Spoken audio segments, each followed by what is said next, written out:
There were covens in Europe. That's what they're called. The congregation. Covens in Europe, in America, and in Australia, and they have one right here.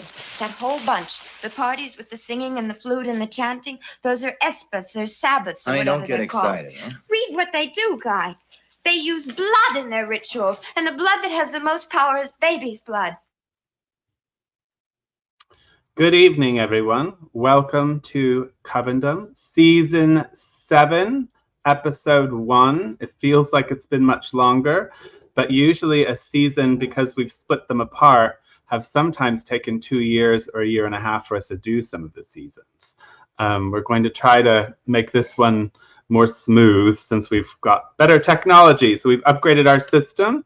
So I'm your host, Brian Cain, and this is my lovely co-host, Levi Rowland, also known as the Duchess. Nobody calls me that. It's never going to happen. Tonight's episode is going to be on the Secrets of Witchcraft, and our special guest has been our first guest for this will be her third season, appearing as our first guest of each season, and that is Tracy Frasche. She is a Gardnerian High Priestess of the Wake Forest Coven, and she just told me where it was from, and of course it didn't. Colorado, right? Colorado? Yeah, Wake Forest, North Carolina. Carolina, yes, I knew it was something like that. So she lives in Carolina. I just feel her in New Orleans all the time. So I'm like, she secretly lives in the river. She wants to move here. Yeah, well, she's very attached to the city. They say that about New Orleans. So elephant in the room. Some of you are probably wondering why there's only two of us. Well, due to evolving life changes, Miss Barnes will not be joining us for season 7. We obviously didn't know that was going to happen, but we want to thank her for the 2 seasons she contributed to the show of Covendom, and we trust that all will be well in due time. So Levi and I are going to go retro, and we're going to be old school. So Kelly was with us for 2 seasons, and Levi and I have started this. Even though it's season 7, it's been about 2. How long has it been, Levi? Oh my God, I don't know. A very long time. Somebody asked, what was going to happen. I said, well, we're going back. So those of you who liked retro, Levi and Brian. So how the show started was I was actually supposed to do this show with someone else.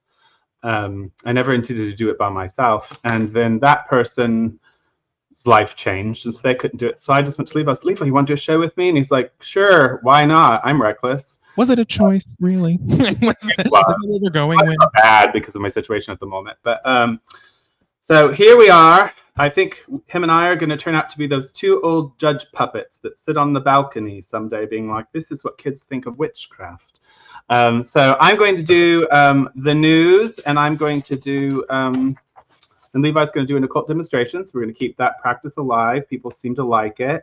So I've got 2 bits of news for you this evening.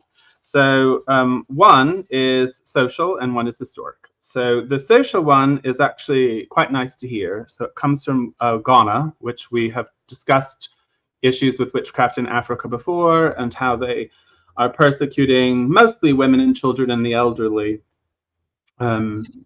Both legally in some places and illegally in others, with much violence, everything from cutting limbs off to setting people on fire. So it's really their version of religiosity in Africa can take on many forms. So it kind of is like back in time for European people, so people of the West. Like it's the stuff we would have been dealing with back in the day. It's still going on in other parts of the world. Like I think we talked about, it was just a decade ago or something that someone was legally killed in Saudi Arabia for witchcraft. A woman was beheaded for practicing witchcraft. So scary stuff when you think that it's still going on. So be careful when you're traveling that you know what the laws are in the country that you're going. Anyway, Ghana currently has going before its legislation an anti-witchcraft bill which will criminalize accusations of witchcraft. So it hasn't passed yet, but good thoughts that we can wait for happier times. Obviously, most of these people aren't any form of magical people, but there are people who practice magic in Ghana and Africa, and they will be persecuted as witches, and that's going to probably continue for generations, but getting the law behind it will help create change. And really, education is what needs to happen. And it should be the Christians of the West educating these people about Christianity and how it's evolved. But, there's nothing we can do about it. We're just witches. So put on your prayer hats, I guess. Let's pray for them. Let's light candles of destruction that it ends, because we've been through it once before. So that was my thing there. Look into it. I don't know if there's a way we can support it. There might be. Look into it. The other one, as you all know, I love to bring up archaeology.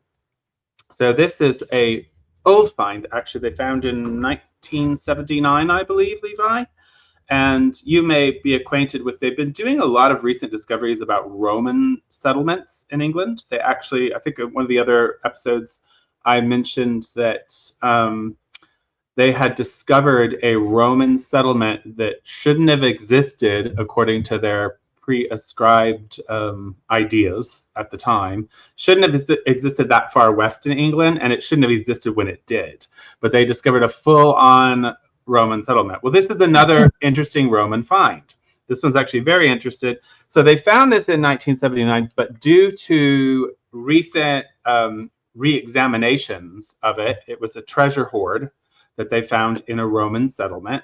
They've now discovered the true dating of it, the true era of it, and what's groundbreaking about it is that it is a Roman settlement that existed after Rome left once again. So this hoard was buried way after Rome left, and you have to keep in mind Rome left officially as a Christian empire at that time.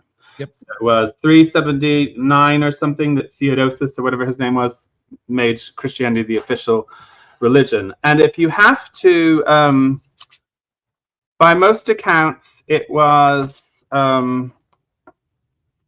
in Egypt that the last official temple was closed down, officially. So what was interesting about this is not only was it a very rich elite Roman burial, which was with bodies, so there are some things they speculate about, because some people are thinking it may have been a temple area and actually a cult center, because there were no Christian artifacts found. And in fact, there were a multitude of pagan artifacts found, including many pieces dedicated to Bacchus, Dionysus, or Faunus. So there's speculation that it may actually have been some sort of Dionysian cult center, or Bacchanalian cult center. Those guys kind of fused together. So they're now saying, ooh, this is interesting. This not only existed after the Romans officially left, but it shows an elite pagan Roman society still existing in Britain while the Anglo-Saxons were invading. So it's just a new perspective. So it kind of goes back to that thing that, the initial story we're told about how the conversion was just, everything ended and da-da-da-da-da. I never bought that, and increasingly history and archaeology is continuing to discover that that was not the case. So I believe, I don't want to misquote it, this was found in the 5th century, Levi? Thought I wrote it down somewhere. From my understanding, and I could be making a mistake about this because I lost that note or I didn't write it down. The Temple of Philae in Egypt was supposedly one of the documented last temples closed in the pagan world, and that happened in the 4th century. So so this is like way later that this is still occurring. And me and Levi talked about it. They've discovered Roman settlements in Egypt. I think it was Roman settlements in Egypt where these rich Romans were still practicing the Egyptian mystery, and they're under the ground. Yeah, so paganism did not just go quietly into the night. It probably took 1,000 years after the conversion for it to all be completely desecrated, and then we witches don't really think so. Anyway, that's what I wanted to share for the news. Levi, off to the occult demonstration. Perfect. I did want to say we see all of your comments, whether you're watching us through YouTube, Facebook, anything like that. I see them all. So I see Shayna, Carol, everybody, Thalassa doing wonderful things. It's so nice to hear from you all. If you have questions, you can put them in the chat later. You can do call in as well. The number is on the screen, 309-GODDESS, 463-3377. But for the occult demo today, I'm going to bring up a classic, but I don't think we've done it on the show yet. But again, as Brian said, it's been a lot of shows. So I have here my personal copy of the I Ching, often sort of mispronounced as the I Ching, the Book of Changes from classical China. How do you say it? I Ching. I always said I Ching. Yeah, I know. It's because of the Wade Giles system of transliteration, which we don't use anymore, but for some reason, some of the old words just stuck. But I'm going to teach you very quickly how to use the coin method to construct a hexagram. So if you've never used the I Ching before, the I Ching is a collection of hexagrams, which are 6 lines. That's why it's hex for 6. They are either solid, like a straight finger, or broken. So a solid one is a yang line or yang, like in the yin yang, and then a broken one is yin. And then every single hexagram that can possibly be created mathematically out of that system has a commentary on it. Now, a lot of the times these are traced back to major thinkers in classical Chinese society, like Confucius, and then other later thinkers. But they're very different than Western systems of divination. And I always like to do the I Ching if you are in a rut. Like if you are somebody who practices with tarot or you do orrery astrology or anything, it is sometimes you just get into a funk with it where it almost feels kind of like when you say a word too many times and it goes wonky on you. I feel like that happens sometimes with the divination systems.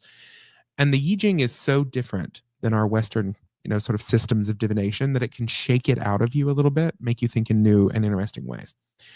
So the way to create a hexagram is to basically, you have to have a way of casting lots randomly. If you've ever seen people do it with the yarrow sticks, yarrow, they pick up yarrow sticks and then they count them between their fingers. It's very complex, but the easiest way to do it is with 3 coins. So I have 3 dimes here. And you're going to assign heads the number 3 and tails the number 2. And then you're going to throw these 3 coins, which I'm going to do right now. So I have all tails. So since tails are 2, that's 6. So they're all going to, no matter how many times you throw this, it's either going to add up to 6, 7, 8, or 9. 6, 7, 8, or 9 are the only options if you have heads equaling 3 and tails equaling 2 with 3 coins. 6 is a yin line, which means it's broken, right? So it's a line with a break in the middle. 7 is a yang line, so it's a straight line with no break. 8, yin again, and yang, solid. So why do we need 4 instead of just 2? Well, the second thing that happens in a hexagram is it can either be changing or stable. Sometimes you'll hear it described as broken or unbroken, dark or light, but a line that either is staying what it is or it's going to become something else later. So the way you do this is you throw your coins and you get your number. You draw your line starting from the bottom to the top, 6 lines. You're going to create 6 lines. From the bottom to the top, you're going to make a little mark next to the ones that are changing. Some people have their own little code for this, but I think the simplest way is just to write the word changing next to any line that's changing, right? Which will be a 6 or a 9. Once you have it, you take the I Ching, you look it up, and you read the commentary for the hexagram you've created. It's very easy in most modern translations to look them up because they have these complex charts of the top 3 lines and the bottom 3 lines, so you can find it like a map. You flip to it, it has a number, you read the commentary, and you sit with it. If you have changing lines, you change them and create a whole new hexagram. So if it was yin before, it's yang now. If it was straight, it's broken. If it was broken, it becomes straight. That creates a new hexagram, and you go read that. And a lot of readers try to interpret that as like where we're headed, what's going to happen, what transmutation might happen in your thought. But that's the basics. So I was going to actually show you, which I know this is very hard to describe without visuals, but with the green screen, if I hold up the I Ching book, it's just going to look like static. So it's I don't want to throw you off. But if that was too complicated, you can look it up online very easily. And the recommendation that I do have is if you're going to buy a translation, I really like John Minford's, which is the one I use. He's a sinologist. There are some very famous translations of the I Ching, including one by Carl Jung. I'm going to be really honest with you. They're pretty bad in terms of like actually translating what the Chinese says. Carl Jung really wanted his own personal ideas about the subconscious to come out in his translation, so it's almost borderline of fabrication. But yeah, John Minford's is fabulous. And yeah, if you're somebody who's never touched it because it feels like it's too foreign or it's too outside of your experience, I highly recommend you get a translation like John Minford's, a scholarly one, and just try it. It's weird in a wonderful way. We're not used to the kind of language it uses. We're not used to the sort of modes of thought that built it, Confucianism and Taoism, particularly Taoism later on. And it jars you out of your sort of staid ways of thinking if you're sort of stuck in a particular mode of divination. So that is my occult demo for the day. Thank you. I've never actually worked with the I Ching. Am I saying it right now? I Ching? Yeah. I've never worked with it, but I've known a lot of I see you, Christian. a lot of witches who love the results of it. So a couple things, because we're out of practice, I want to put as far as promotions is coming up. Our next event is, and I wrote down the dates. WitchCon, which will be February 20th to the 22nd. So that is the largest online witchcraft event that you can join with over 100 presenters from all the way around the world. I mean, I love Hexfest because you get to meet people in person and enjoy the city of New Orleans. But the good thing about WitchCon is we can bring presenters that probably never will come to America. So sometimes we get to connect with people from other parts of the world. And so that's great. And I really like that event. So that's coming up. Christian, what did I just do here? Christian will no doubtly want me to mention that we are going to be having a trip to Egypt in 2027.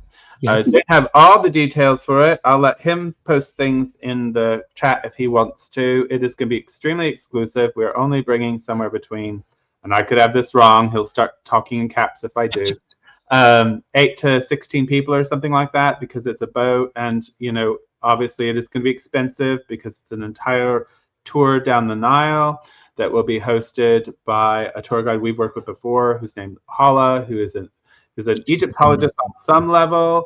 She's extremely intelligent and well learned on the subject of all things Egypt, hieroglyphs, the temples, and taught classes at Hexfest about the laws of Ma'at. And so we will also be having this will be a magical focused tour, to the discretion that we can have in a place like Egypt. So we won't be running around with black hats calling ourselves witches. But we are going to have rituals to Isis and to the gods. And we're going to try to have a ritual on the Isle of Philae, which apparently is possible. The caveat being I have to be ready to do this at 6 in the morning, which sounds very strange. God bless all of you who are going to be there. So, I mean, I'll make it happen if that's what I have to do. But it's going to be very magical. We already know that there are magical people coming, but you do have to fill out application of sorts to do it because it's limited. We want to make sure it's the right magical people. We don't want to have just like somebody coming there and not knowing what it is, you know. So that'll be great, but that's in 2027. Lots of things between now and then. So of course we'll have Hexfest way before then. We'll have the Witches Ball way before then, but I'm not going to advertise those now. So anyway, now we get to bring on our very special, lovely, and magical guest. Gardnerian High Priestess Tracy Frasche, who is the High Priestess of the Wake Forest Coven. She has been coming to New Orleans for years. I know her, I think, originally through Hexfest. And this is her 3rd season appearing as our first guest. So welcome, Tracy. Welcome, hello, Tracy. My favorites. How are you? Doing well. And it's Shadow of the Veil Coven. Shadow of the Veil Coven. Very good. Yes. I have the habit of, because as you are both well aware, a lot of times covens are named after their name places. Yes. Yep. And in Alexandrian craft, we have a habit of doing that, and then also having a temple name, which is like more like that, you know. Well, that was a consideration, but I vetoed it. You do what you want. You're the High Priestess. So if you guys would like to call in, we're actually going to take calls throughout the program tonight. So because we've changed the style, as you know, we're always changing it, try to keep it interesting. I've learned so much about doing shows from experimenting on this show. I'm sure Levi has too. So we'll take calls. The number is gone now. 309 Goddess. 309 Goddess. So you can call. Levi will be taking the calls. You do have to have you cannot have an unlisted number. He won't answer that. Yeah. It helps prevent prank calls. But it is what it is.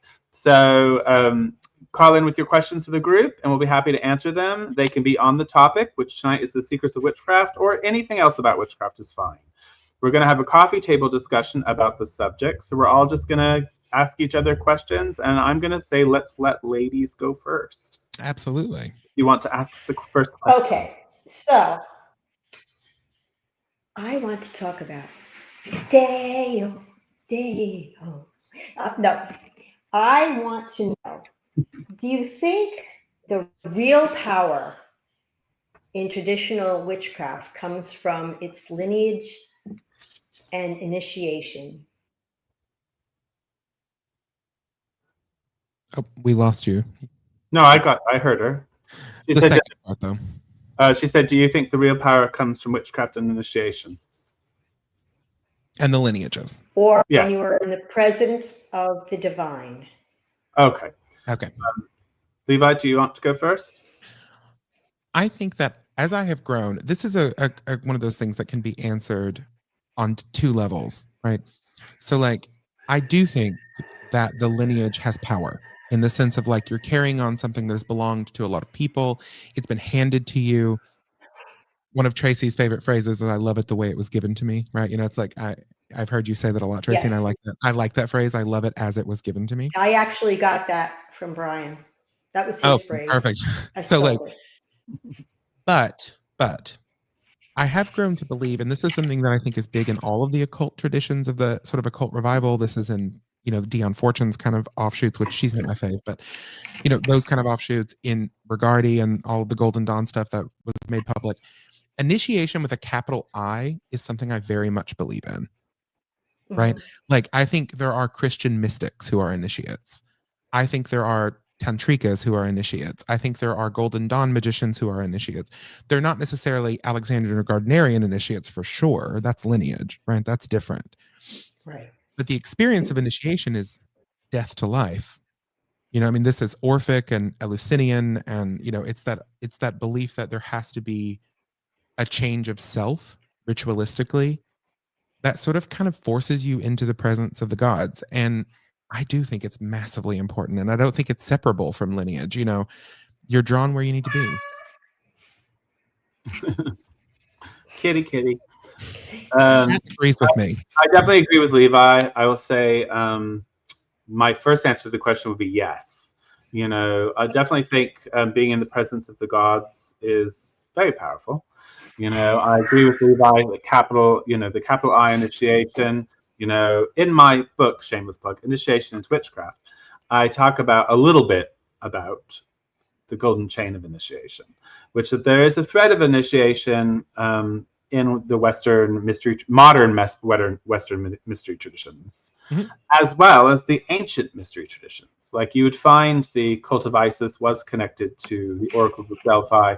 It was connected to the cult of Dionysus. It was connected to Eleusis at a certain point in history. They knit them all together, yeah. These things became fluid.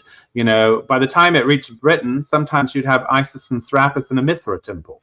You know, but these were all mystery cult things that we would call the golden chain of initiation. So I do believe that initiation is a foundational belief in the religion of witchcraft. Lineage, I think, is also important, extremely important. It's kind of a weird way to word it, right? So Alex believed that a witchcraft initiation is what made you a witch, not per se your lineage, meaning that he didn't think that you had to be initiated Alexandrian to be Alexandrian, but you had to be initiated a witch. So he looked at Gardnerian and Alexandrian as being ways of practicing witchcraft, but the witchcraft initiation being an initiation that followed the letter of the book, you know, without necessarily all the other caveats of oral tradition or control placed therein. So it's a difficult answer to answer that question. I think sometimes people put too much emphasis on what we would call puppy papers, you know, but at the same time, I'm very proud, to quote Val, to stand on the shoulders of those who've come before me. So my lineage is, but, you know, there are people that I have in my lineage that I don't particularly care for. And there are some that I wouldn't want to have a relationship with. Obviously, my direct line, Val Hughes, Maxine, are people that I am very proud to stand on their shoulders. You know, so I think we all have those experiences. But yes, the gods and initiation and our magical lineage, that's the ancestry we work through, is our lineage, to me. So I don't work through the ancestors of my blood, because Mhm. it's a very different. I'm not saying I don't honor them on some level. I'm not saying that's not there at all, but I don't obsess over it. My ancestors are my initiatory ancestors, because when I was initiated, I was reborn. So that is my spiritual ancestors. So yes, yes, and yes. Perfect. What Well, about the you? rebirth, I think, is something that for me, I would like to see in everyone I initiate. Like I have one of my initiates right now is like the epitome of what I'd like to see when someone is initiated. She took it right to that level of being in presence of deity every time she walks in circle. And I'm like, okay, this is what I would want for every initiate. And I do give them all puppy papers, even though it's, we didn't get them until we were 3rd degree, but I give them to my initiates primarily because I remember their downline. So I write that on the paper, and I write down, when when they were initiated and the astrological phases and everything. And I want them to embrace what it is to be initiated, even if they don't experience that maybe for a while after that. Because when you first initiate, you're taking in everything all at once. It's like, oh my God, this is not what I expected. So I like them to feel that, yeah, this is something grand. We lost for that time. You cut out on us.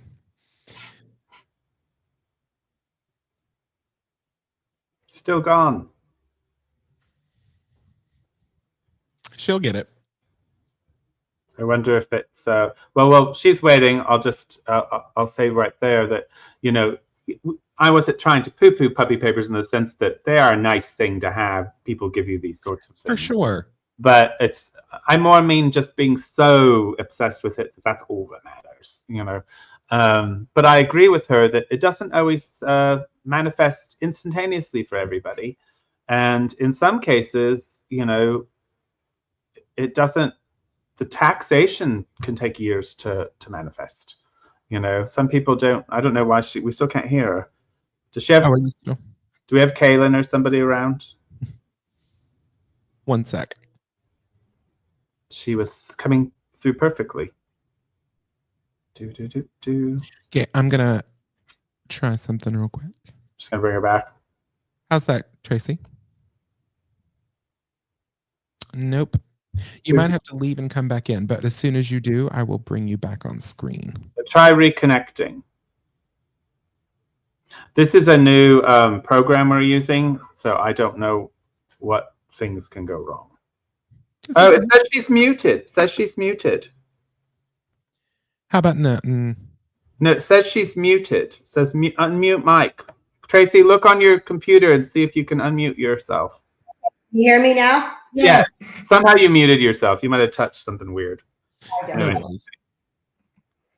Anyway, so yeah, I think that it takes a while I think, once somebody's initiated and they're basically like overwhelmed with what's going on, because we run an outer court. And I always tell them, I know you're going through all this. I know you're going to be in outer court for over a year, but when you get into inner court, it's going to be all different. And that kind of overwhelms them. What do you mean it's going to be all different? Why am I doing this? And I know you guys don't run. Well, I know Brian said he doesn't run an outer court. I don't either. I run an outer court to make sure. Wait. I'm going to make that my question. Okay, fine. So, because it was on my questions. So, what do you think the difference is for the public between inner court workings and outer court workings? And we'll start with Tracy because she has an outer court. My outer court is just to make sure, one, that the people that I'm bringing into my coven are sane, because sometimes you don't know that for a while. That they get along with everybody, because my coven is really tight. I know some people don't have like really close relationships with their coven members there, but mine is like a family. I mean, we talk pretty much daily. So I want to make sure that whoever I'm bringing in is someone that we all agree upon, that we can trust, because we're holding big pointy knives and we're naked, and that they're going to be able to survive initiation into a traditional coven. And that's all I got to say. Levi, what are your thoughts? I have very mixed feelings about this. It's very complicated. I think that there is socially and in terms of the health of people and whatnot, a lot of good reasons to do a lot of outer court work. You know, I think that it does do exactly what Tracy said, which is to weed out people who are really not meant to be there. But I'm going to be really honest. There is a huge part of me that just believes people should be thrown off a cliff at initiation. And I know that's like not great. I know a lot of people don't like that, but I just do believe that. Like, I actually tell potential initiates, I give them some meditations, tell them to do a cleansing bath. But beyond that, they always want like a sort of regiment, right? And I'm like, oh, no. There is no regiment. Like, you're coming, I'm blindfolding you, and then you're getting thrown off a cliff into the great bitter sea that is the mother. And you better pray that somebody catches you. Like, I don't want to take that away. You know, I kind of like that, to be honest. I think that there's a power in that sometimes of it just being like, you just show up and jump. You know, I actually like that idea too, but I was vetoed. I was told, like, I don't think that's a really good idea because I don't know. I think it might be a geographical thing because in New Jersey, it comes from originally it comes from American Gardnerians created the outer court system, and I definitely can recognize that it has benefits. You know, like I have had a couple of times where I'm like, oh, this one's crazy, and I didn't see that. Like, it has happened. I have, as a teacher, experienced that, but it wasn't part of anything. Like, we do sort of have outer court things, but we just don't officially have an outer court. And the reason why that I have outer court workings, I have public rituals, I have this, I have ways of getting to know people. But my reason for not doing it is because I don't want to make any choices that distract me from working with the initiates. And I'm not saying that does that to other people, but that would be my main concern. My other concern is creating a set of practices like for these people. And I'm very uncomfortable with unpackaging witchcraft so that people can work witchcraft and make people feel like it's not oath breaking. Mm-hmm. And I keep encountering stories, because I'm not in them, of outer courts who are using Book of Shadows materials in their outer courts, which in my opinion is oath breaking, even if it's not what you're using in your coven. If anything that's in the Book of Shadows, in my opinion, even if you think it's all out there, it doesn't belong to us. You know, right. And I think you got to be very careful. I get, there's things you can kind of fringe on, and you got to follow your own conscience on that.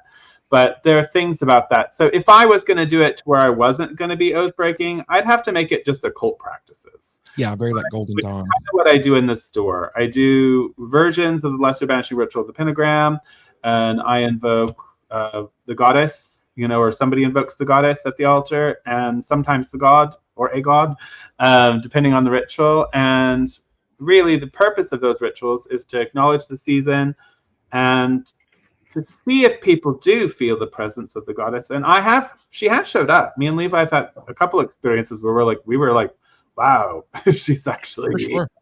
And that's up to her, really, isn't it? Is it the same as working in a Nishori circle? No, of course not. But yeah, those are the reasons. So they're both valid. So if you're interested in a coven, it's, from my understanding, a very common practice with American Gardnerians.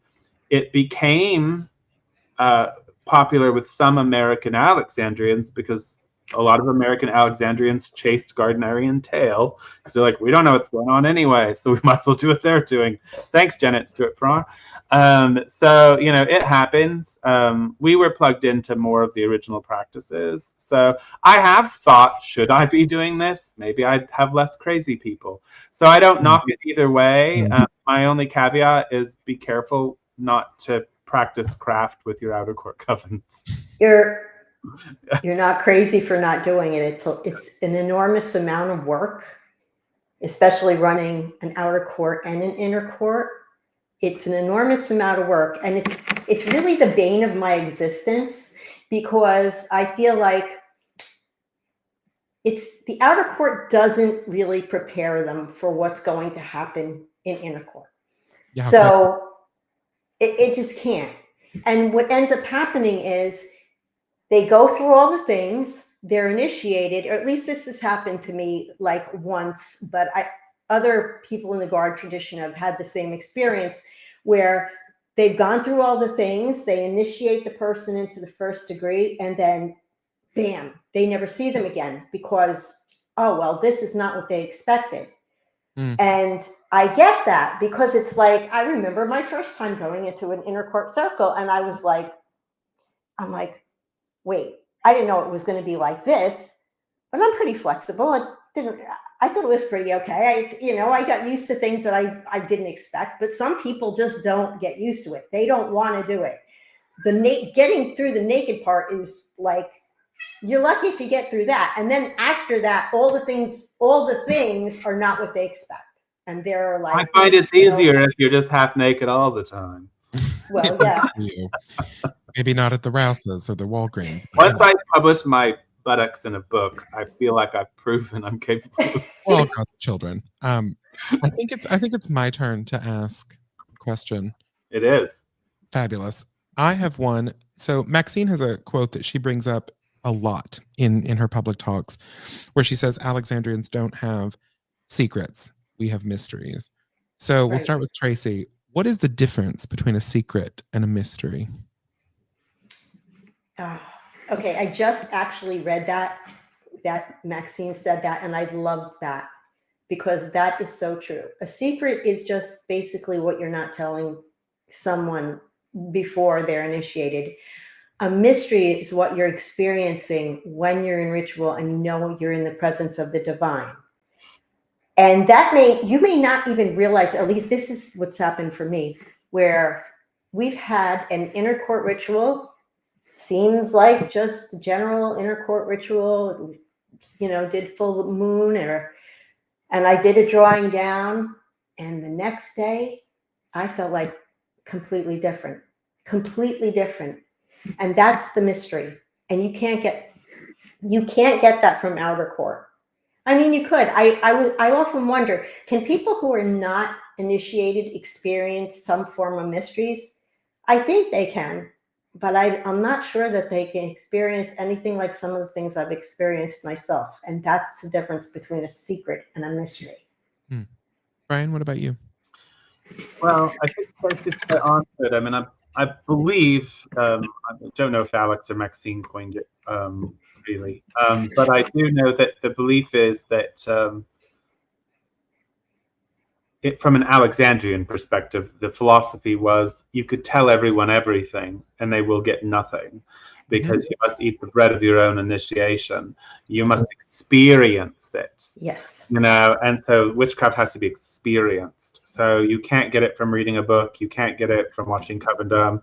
And from my vantage point, I agree with Tracy that the mysteries of the craft and most mystery cults do require other outside of yourself. Love is not a solitary endeavor. I mean, we can love ourselves, but that's not what we're talking about here. It's about giving love and receiving love. And I think very much that it is a totally different experience. I mean, here's the thing I like to also tell people. I mean, everyone on this podcast, raise your hand if you once practiced as a solitary and read books that didn't know any of the stuff that you know now. And so we do have a point of reference, our own, and we probably all experience the gods on some level, but not the same as we do in an actual circle, magical circle. So I think that's a very different world, and sometimes it can feel like you're experiencing a miracle. Yeah. Yeah. I mean, Levi? you could read, I remember reading Buckland's Big Blue Book and going, okay, I can probably do this all by myself, but, you know, I just didn't, there was no frame of reference. Yes. And then I got into my first circle and I'm like, oh, now I get it. But, and I know everybody on our book list, like, you know, the Big Blue Book is on there. Stuart Farrar's, you know, What Witches Do and things like that. There's a lot of books on our book list. I think Deborah's book list was 176 books. And honestly, I think that's great. You're gaining a lot of knowledge, but you're not gaining that experience. You're not going to be able to put that all together until you're in a circle and you know what's going on, and you can, now you're experiencing it and you're taking it in. So yeah, again, that's the bane of my existence. Yeah, read all these books, but you're still not going to get it until you're experiencing it. Yes, I would say I have a belief that like the greatest theology is in fairy tales. And that's just true. Like I love reading complex sort of Neoplatonic texts. It just that it does something to me. It tickles me. But most people don't. And I also think that there's a great truth that is revealed, which is the reason I always go back to the whole like the greatest theologies in fairy tales is because almost all of the greatest truths I've ever experienced in my life have been cliches. They have been utter cliches.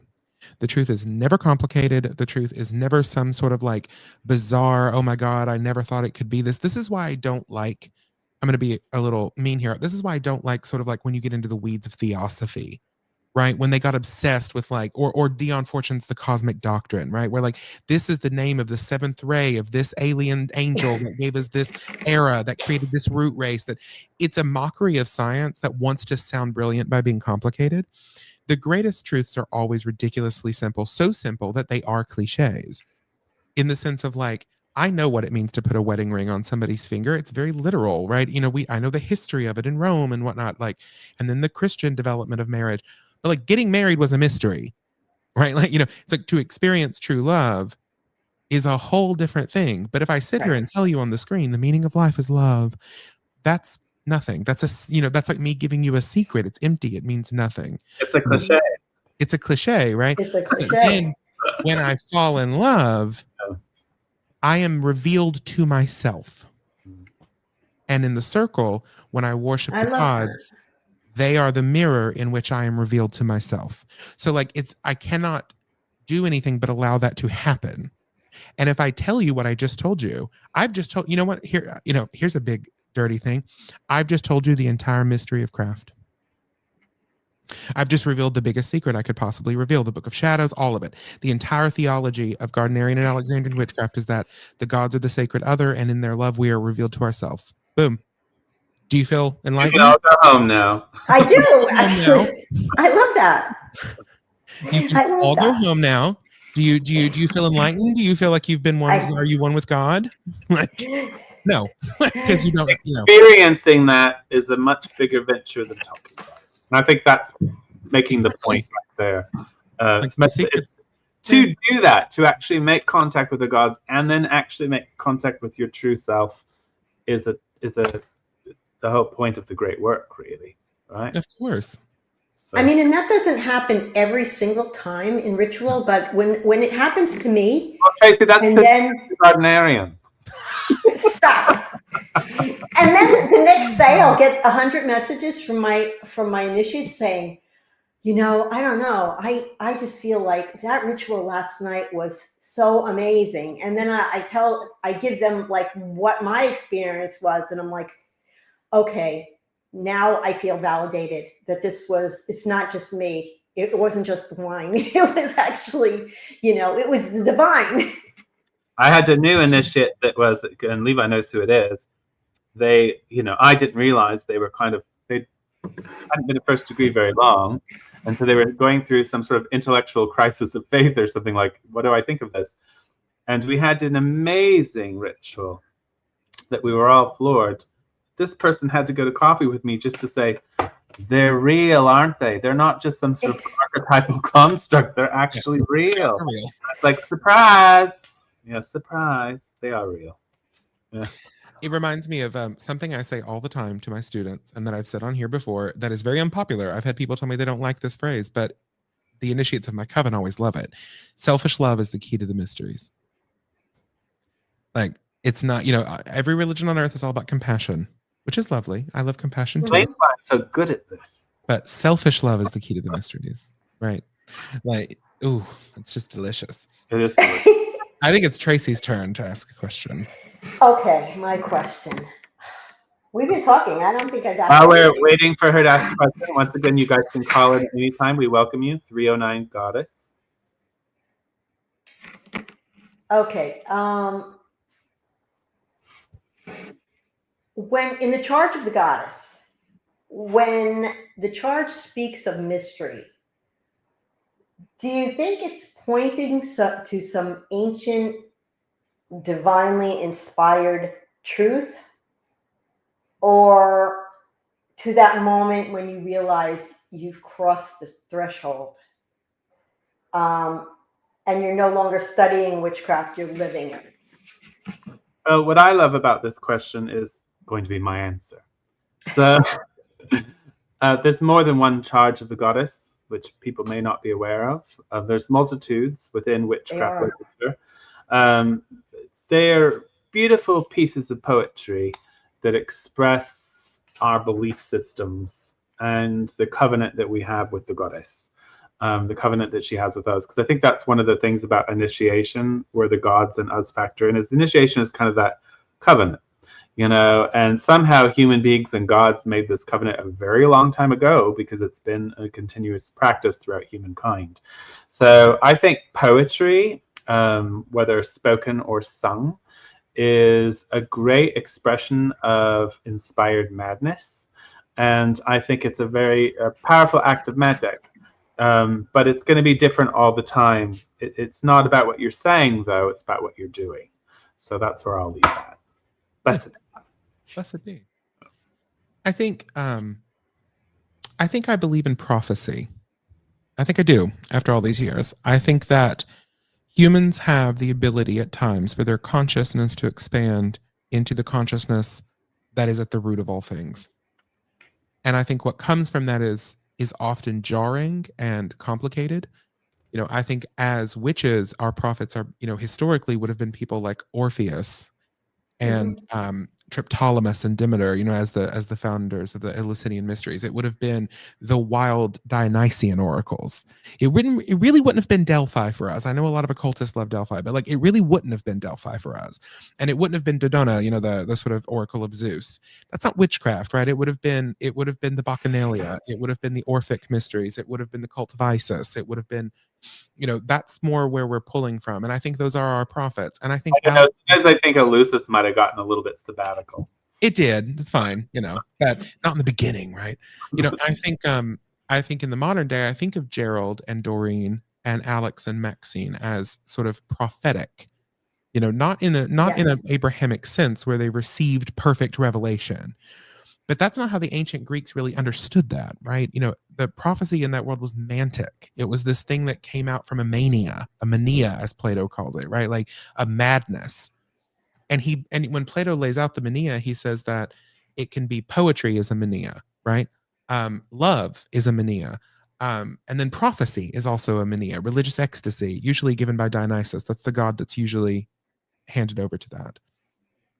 And then you have the sort of more rigid prophecy of an Apollonia, sort of Apollo-based system. But that's what I think. I think that it is a revelation that is constantly revealed, right? We do not have a revelation set in stone the way Christians or Muslims do, or Jews. We just don't. But I do think we have revelation. I really do. When I was preparing for my third degree, Deborah had me study the charge of the goddess. I had to learn it, and I had to recite it at my third degree initiation. And first of all, you should never trust anyone named Deborah. I would walk through the woods, and and you're talking about revelations, I would, in each time I did it, which of course the charge is long, so it took a while, there would be some revelation I got out of after over and over reciting it in my head, and just things in nature that were coming through as I walked. I learned it. I nailed it. It was great. It's one of my most favorite things. I think that it's all true. Like circles are revelations, right? I think that sometimes we've gotten, this is something Brian and I talk about a lot. I don't want to derail us because I know, but I think that witchcraft goes a little bit awry when it tries to knit itself to what became contemporary paganism. Mm-hmm. And that's not a judgment. I know Brian likes to be a lot snarkier than I do. Like, I like my fellow my little friends who are pagans. I do. I don't have that. I don't have any pagan friends. I do. You barely have friends. That's not true. That's rich coming from you. I love you. Don't listen to him. He's got academic friends. He's got Buddhist friends. He does not have he's not going to no park pagan event. No, but I do think that there is a difference. Right? Because we're not interested in sort of a propitiatory relationship to the divine. We're not as interested in, we don't want to go to the God to bless the crops. We want to go to the God to have a revelation, right? Like we want to have it, what they called the epopteia at Eleusis, which was the complete revelation, the truth that was hidden in the kiste, the basket. Like, I feel like most initiates into witchcraft, that's what they're hungry for. And they're a lot less hungry for, oh, great sun god, bless this corn that we might have a full harvest. Like, we use that language sometimes liturgically, but I just don't think that we are as interested in that aspect of worship. It's different. It is different. That doesn't mean it's better or worse. It's just a different sort of soul that gets pulled into that. And it's in all religions seem to do this, right? Like, if I go down to the mega church down the street, they're not going to be having mystic revelations. I'm going to hear a sermon about, like, here's what I learned about Christ through my Excel spreadsheet usage. Like, and let me bring it down to the daily life. It's going to be very practical. I have a natural abhorrence for what I call practical religion. I've never in my life been able to tolerate a sermon of somebody being like, I was going to the bank the other day and it really made me think about that verse in Zechariah. I'm just like, no. Like, it's just the tyranny of daily life has infected religion, and we don't need to bow down to it. We can be weird. Be weird is my takeaway from this. Just be weirdly weird. Like, I got that covered, I think. Everybody on this call, I think, has got it. I'm pretty sure I got that covered. All three of us. There's one nice Deborah on the chat, but I don't think of her name as being Deborah. But the Deborahs I'm talking about, it's just kind of one of those names like, well, first of all, you used to call me Deborah as an insult. I call everyone Deborah. That's a joke that I've had since I was little. Your version of Karen, really. Yes, it started when I was very young, and it just became a thing where, like, Deborah, calm down. See, I think that was being Becky. Everybody's got that name, right? I only know one Becky, Busybody Becky, but I love her. Anyway, it's your turn. So is it my turn? I thought so. Yeah. All right. So this question is kind of something we sort of already covered, but in a broader sense.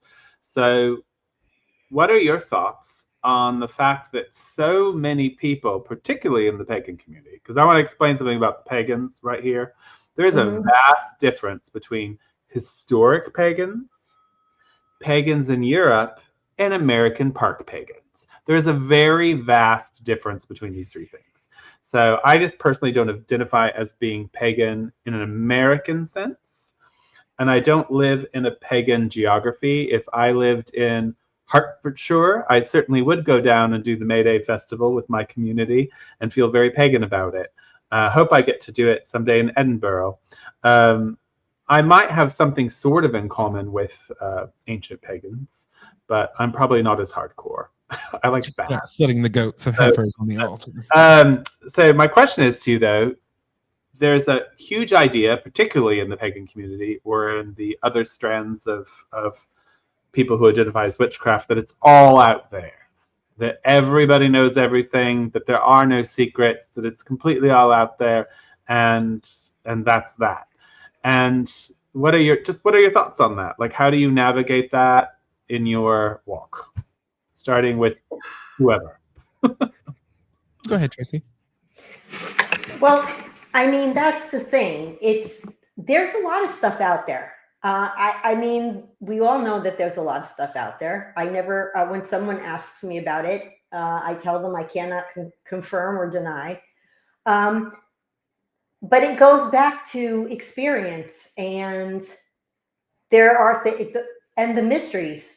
You're not going to get those in a book. It might be all out there, and you might be able to read about it, but it's not going to be anything like experiencing it. There's just no way. And I've had outer court people say, I read this in this book. Is this true? Like, specifically, I think it was Gavin and Yvonne Frost's book, The Witch's Bible. Oh my God, it's like right here. I just thought right? Chapter 4, I think. I just saw this the other night. This Bible by the Frosts. Okay, yes, different. Okay. Yeah, this is Gavin and Yvonne Frost. I've never read it. Someone came to me and said, I'm reading this book. They picked up the wrong Witch's Bible and they got that one. And they're like, what about this chapter 4 where they talk about actual initiation of children? And I'm like, what? I guess I didn't read that part, or I didn't read that particular Witch's Bible. They were special people. They were odd. And I was like, okay, listen.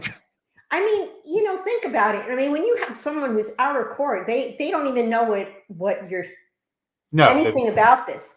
And then they read this and they're like, do you guys really do this kind of thing? I mean, I was like, listen, I'm horrified. I didn't even know this existed. And again, when I spoke to Deborah about it, it's like, oh, they didn't do that. Well, then why would they put something like that in a book? Okay. And then I came across somebody that said he had Gardnerian lineage and he knew a lot of stuff.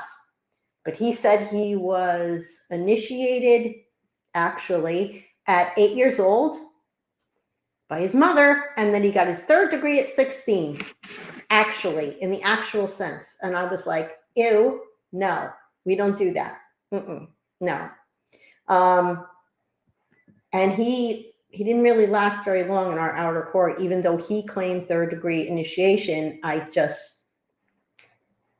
He thought we should be doing things the way he had learned to do it. No. Yeah. It was just too weird. I mean, I can't even imagine why that would exist in a book. Having like people come up to me that are petitioning for an outer court or for initiation going, this doesn't really seem right to me. Yeah, no kidding. It doesn't seem right to me either. It's like horrific. But anyway, yeah, so that's all I got to say about that. I think, so Brian, you asked sort of like, how do you feel about like the fact that as you've gone on your journey from the time you got initiated to, first of all, before you got initiated, then you got initiated, now you're a high priest of your own coven, this sort of idea that it's all out there, that there are no secrets or mysteries, really. I'm going to be But really there are. honest. There are mysteries. There are. This is going to be an unpopular answer, maybe. I don't care.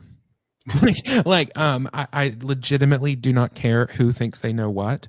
I think that I am not interested in witchcraft being a private social club. That is what happened to the Masons, and they're dying, rapidly. They're going to be gone in a couple generations. I don't think it happened to the Masons. I think they were always like that. Well, they used to be huge, is what I'm saying. Then it just became a club, and our little, our toys, that nobody can play with our toys, and therefore we're better than you. I don't care about that ideology. I do not care about witchcraft being this super, oh my God, you don't even know. I just don't. I care about it being a doorway to the mysteries, right? Yes. And those doors are everywhere, right? We don't own them. They exist everywhere in every major religion of the earth, with a few exceptions. I don't know if it exists in Mormonism, but or the Jehovah's Witnesses or whatever, but it exists in most. You'll find your people. If you're a Christian, you can go read the Carmelites. If you and St. John of the Cross. If you're a Hindu, you can become a tantrika sadhak or whatever. Like it's everywhere. But I don't I'm not interested in that. I really don't care. But if somebody sent me tomorrow an email with the entire Book of Shadows, after this many years as an initiate, I think I'd just shrug. Exactly.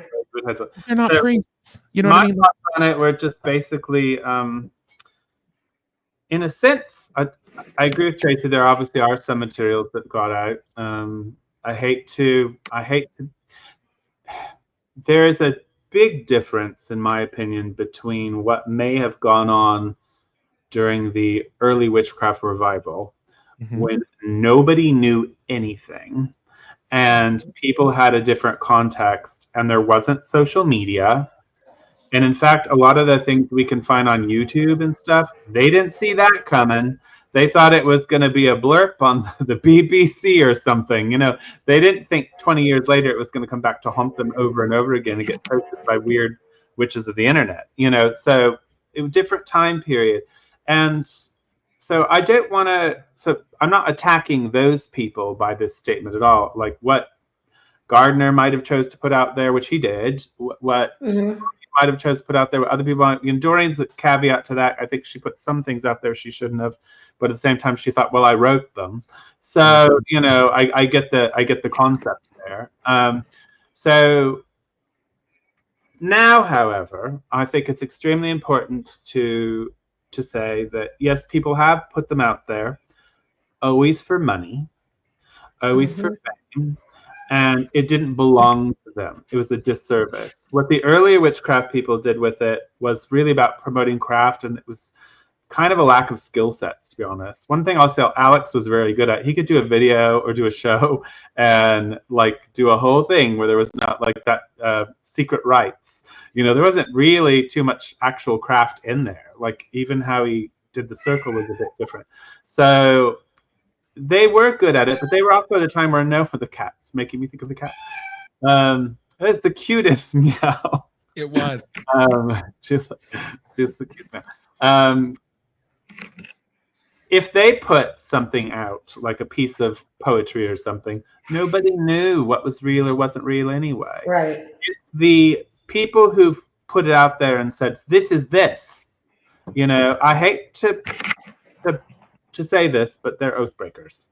And all I'm going to say is that your oaths belong to you, so you get to interpret them how you want, I suppose, because you made them. But I don't think the oaths are very obtuse, and some people will disagree with me on this. But I do think context matters. I do think your oath originally was made in a coven, and you didn't have contact with anybody else. But still, the oath is not obtuse. So I think that it doesn't belong to us. So we have to be very careful, even if we've chosen to be public spokespeople, about what we put out that doesn't belong to us. So for me, however, I really don't think it is out there. And when it has gotten out there in little pieces, it has a way of people just not seeing it. And I've had that happen to me when I think that's true. Reading books that I just was like, I didn't really. Now I look back and I read that book. I didn't even notice that was real. So yeah, that happens. So I think the craft has a way of taking care of itself, and always will. And I will quote Alex and Maxine: you could put the whole Book of Shadows in front of somebody that won't really get it anyway. So that's fine. I will say I have many versions of the Book of Shadows. I've never seen any of the ones I have seen have not been published in their entirety. So I will say it's not all out there, and certainly how we operate in the circle is not out there at all, really. It is variations. Where I'm going to disagree with Levi a little bit, and I think it's really about vantage point, not his point trying to be his point. I think secrecy is extremely important in witchcraft. Not to be a card-carrying social club, which is what he was talking about. Exactly. That's what I don't like. That way.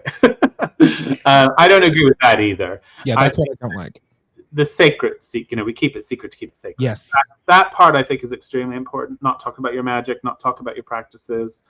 Keeping, protecting those seeds. Wait for that. That's one of my questions, by the way. Is So don't do that one because that's one of my questions. You have a good comment though. I want to address one of the comments. I want to interact with some of our people too. Yes, questions on chat or in the phone. Yes. I Only- can't see those. It's a quote that I love. I see Christian.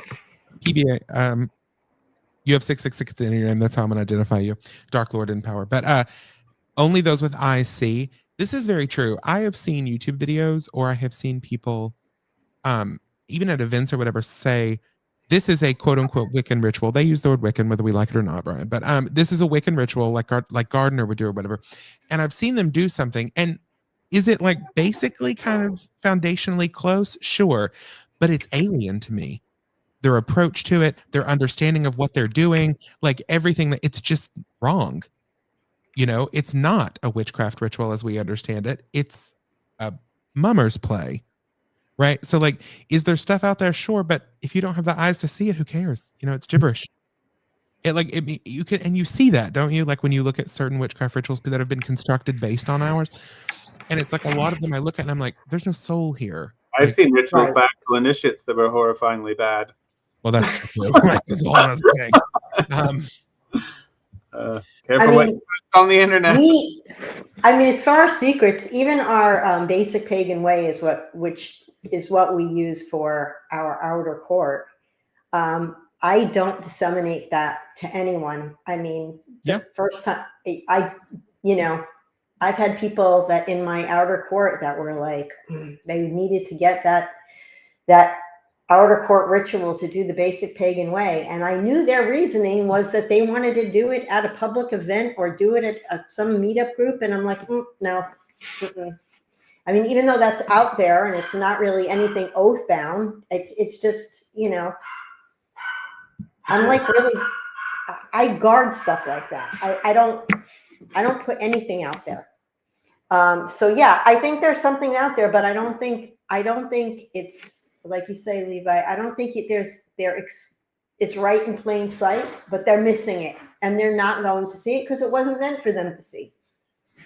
So before we move on to one of our questions, we do have a really good one in the chat. And Tracy, you just went. Brian, you want to start? How can we trace the authenticity of these lines if it's only coming by word of mouth? Oh, craft? Mm-hmm. It's pretty easy to do. Yeah. So nowadays, because of all the craft, like there's plenty of people that don't like me for whatever reason. None of them will question my lineage because they know, there's a way to find out, and we're pretty good about that. Agreed. Sometimes we might say, well, I don't know the practices, or don't think they're proper, or whatever. That's fine, but it's really actually very easy to suss out a non-initiate. First of all, that we've got certain cues. Like if I communicate with somebody in a message and they don't say certain things to me in that message, I'm already going to have my eye cocked because I'm like, you're not talking like an Alexandria, because because I talk to them all the time. I was trained by them and I meet them all the time. You're not doing the things that you're supposed to be doing. You're not saying the things you're supposed to say. And if they claim to be an initiate, you can start asking things, things, yeah. Like I had a gentleman tell me about his initiation into Alexandrian witchcraft. It was in no way, shape, or form an initiation into Alexandrian witchcraft. It wasn't really an initiation into witchcraft. You can easily figure it out. Now, in that rare moment where you can't figure it out, you can delve deeper and figure it out. But we only vouch for someone if we know they're vouched for. In other words, like Tracy, I know where she comes from. I don't know her exact lineage. I don't need to. I know where she comes from and that they're real. And so I can vouch for her. I'm not going to recite her entire lineage to you. It's not really any of your business. I'm telling you, as an initiate, I know she's really initiated and I know where she comes from. I know who her line and her people are. Vice versa, Tracy doesn't know my person-to-person heritage, but she knows, so that's what you get. And we won't vouch for someone if we don't know. We say we don't know. So vouching is something that does occur. In England, it was easier. That's the reason we have puppy papers in America, is because in England, it was much easier because it's very small and everyone knew who everyone was. And if you said you were from London, well, it'd be real easy to find out who you were connected to. In America, we have a really big country, and unfortunately, most states do not have any initiates in them. And that's just unfortunately the truth, or at least any initiates running covens. So we're mostly on the East Coast, quite frankly. That's where almost all Gardnerians and Alexandrians are on the East Coast somewhere. So which makes sense, I guess. So here we've had a lot of people lie and make up stories, and a lot of us have fallen prey to those stories at some point in our walk. Sure. And we know how to smell the BS. We know how to know if somebody doesn't know. You know what I mean? So that's actually very easy to determine nowadays. That doesn't mean, sorry, all of a sudden I have this fruit fly tormenting me from hell. It doesn't mean we're going to give you our inner stuff all the way. All you need is an initiate. Is an initiate. This is one good thing about famous initiates. They're an initiate. If they know who the person is, they're good. We do have behind the scenes ways of finding out, as well as just our knowledge. Yeah. But I don't know about you, Tracy, or you, Levi. Social media is a wonderful thing. I mean, if someone comes to me or says, I want to refer you this person, and they're coming from another coven and they're Gardnerian initiate, it takes me like all of 2 seconds to put a message out there and say, is this person valid? And I did it with you on the YouTube video the other night. I was like, is this person real? I mean, that's the good part of social media, because you're finding out, oh yeah, this person's downline from so-and-so, and you already know that they're okay. If they can't give me any kind of real, like the person who told us they were initiated in the frost kind of way, when I tried to ask him, well, who initiated you? Like what's your downline? Oh, I can't tell you that.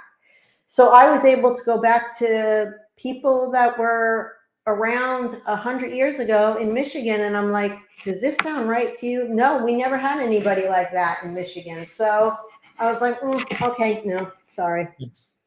Yeah, we have somebody in chat saying like you can usually get a vouch within minutes in certain groups. And it's true. Hard. It's not hard. No. There's been a few. There have been a few weird cases. Like for instance, and I'm not saying this to like poke at anyone, but there was a real initiate from Australia who went over there and claimed to be a high priestess. And I'm not going to say names because I'm not trying to trash anyone. And it happened so long ago that it's very problematic. Now, thankfully, it currently hasn't affected anyone I'm aware of, because things have been resolved. But in the UK, no one had knowledge of her ever being anything but a first degree. And even people that liked her were like, she was a first degree. And so it probably wouldn't have been some sort of super secret, that she went off. But once in a while, way back in the past, you will get obscure things. But unfortunately, if it can't be vouched for, you can't count on it. No. Mm-mm. Is it my turn or Tracy's turn to ask the question? I think it's your turn. Who just asked the last question? I don't remember. Who did? I think it was Tracy's question. Wasn't this Tracy's question? No, this was from the chat. Oh, okay, that's why we've forgotten. I feel like it's Tracy's question again. Okay, I've asked 2 questions. I don't remember you doing any questions. I asked 2 questions. Ryan's asked 2. Levi's asked 1, I think. I've asked 1. I thought I did 2. I did 2. It's your turn, Levi. Yeah, it's your turn. Okay, it's you. So my question is what we were talking, we touched on a little bit earlier. Tracy, I'll start with you. If the topic of the show is secrecy, and so how does secrecy benefit you magically? Like, what do you get from keeping a lot of your work private? Why is that something that matters to you? I'm a stickler about privacy. I mean, it doesn't matter what it is, whether I'm doing spell work or when our rituals are. I mean, that's only for me and our initiates. That's it. We don't put it out there.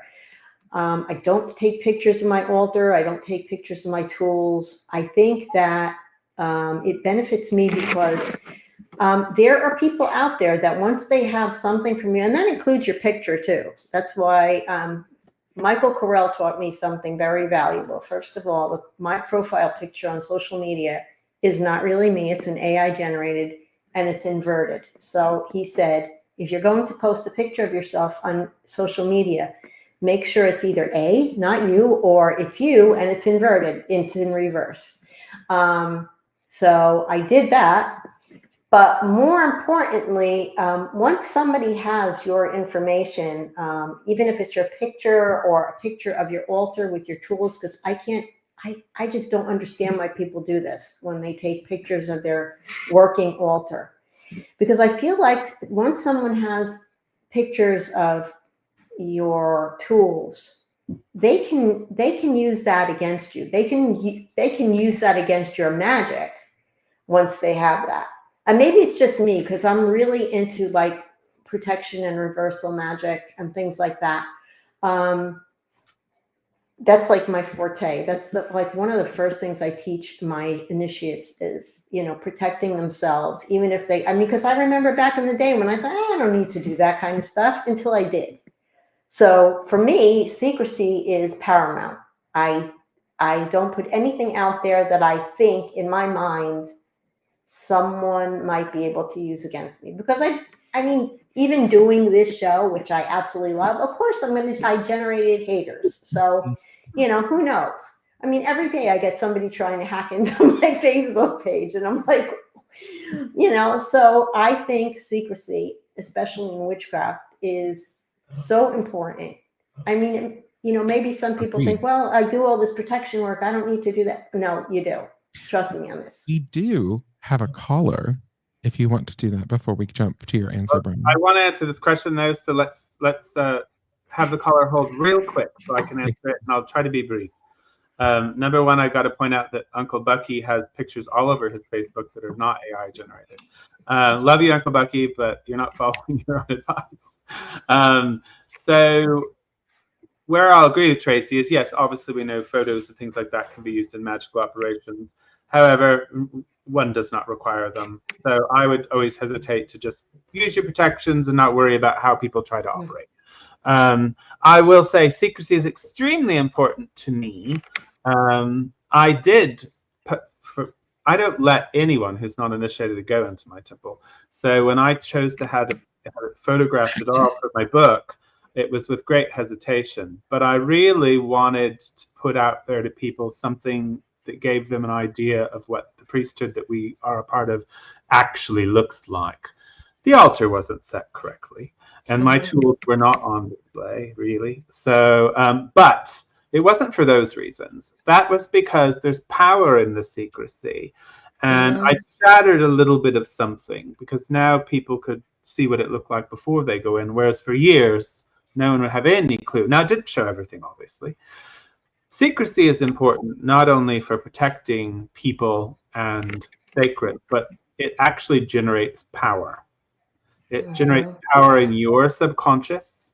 It generates power in the most marvelous ways. If something is only your secret, you are its only creator. So that's what I will say. And I think secrecy is very important on many spectrums. But I don't think we should be paranoid either. I do know people who are extremely paranoid and do weirder things than what you're saying. But if you nowadays, if you're on social media and if you're somewhat famous, like anyone could get a picture of me, like they could get a book, they could looks whatever. But guess what? There are people who work magic on me without that. Have at it. You go to your altar, I'll go to mine. Test my wards. Hopefully, I'll test yours. So I just think you have to be aware of the fact that you've got to own your own space. And 90% of the people who might send you bad thoughts or send you bad things, well, they're just praying to you, really, aren't they? Yeah. It's a prayer. So I'm going to bring. As long as you're good with yourself and the higher power, I don't think anyone can really get in.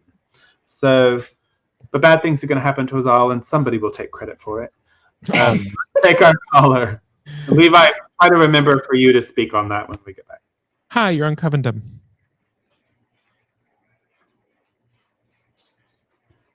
Apparently not.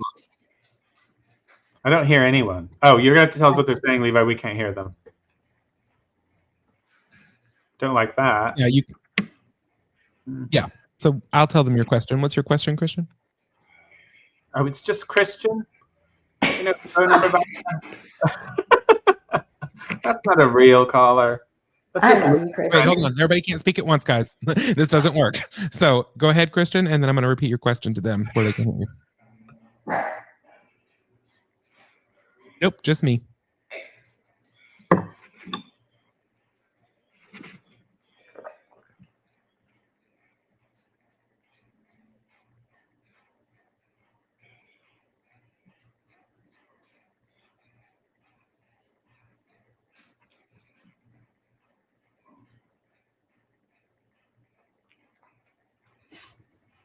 This is a very long question.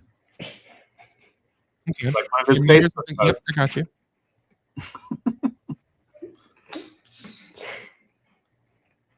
Levi's writing. Jesus Christ. Okay, I actually love this question. This is actually a really good question. So I'm going to mute you and give it over to them because I really like this one. So Christian's question, I think, is very something that we all probably will have opinions on. And so, Brian, I'll start with you. What do you think of members of craft who start traditions that are offshoots from the original, but use material from what was given to them? 90% of the time, people who do that are liars anyway. So not always. I know cases where it's not the case, but you know, there's like Blue Star Wicca, for instance. Sorry. I'll mute that's you. just the devil telling us stop talking about this. I'll just mute it for a Talk second. about it. Don't talk about it. Blue Star Wicca, and a couple other weird American Wicca things that have been came up in the 90s that are probably all gone now or whatever. They used to always be, oh, we've got an Alexandrian in our heritage, or we've got a Gardnerian in our heritage, and that's where we got this from. No, I find it very hard to believe that any real initiate would transfer to something like that. So, and I've usually found it to not be the case.